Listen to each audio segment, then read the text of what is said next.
हीरा मंडी ख़त्म नहीं हुई, सिर्फ इसका एड्रेस बदल गया है। पहले चंद गलियां मशहूर थीं, आज हर मोबाइल फ़ोन एक गली बन चुका है और हर सोशल मीडिया प्लेटफॉर्म एक बाज़ार।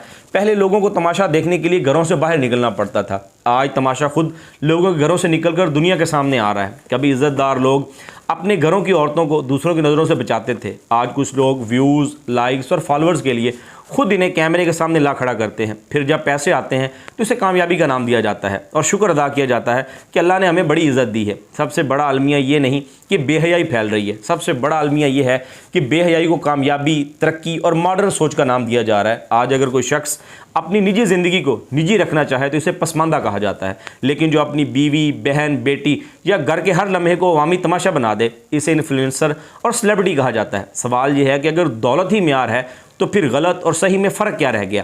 अगर व्यूज़ ही कामयाबी हैं तो फिर हर वो काम जायज़ होना चाहिए जो व्यूज़ लेकर आए। अगर शोहरत ही इज़्ज़त है तो फिर किरदार की कीमत क्या है? तारीख़ गवाह है, जब किसी माशरे में किरदार से ज़्यादा नुमाइश और हया से ज़्यादा शोहरत अहम हो जाए तो इस माशरे का ज़वाल शुरू हो जाता है।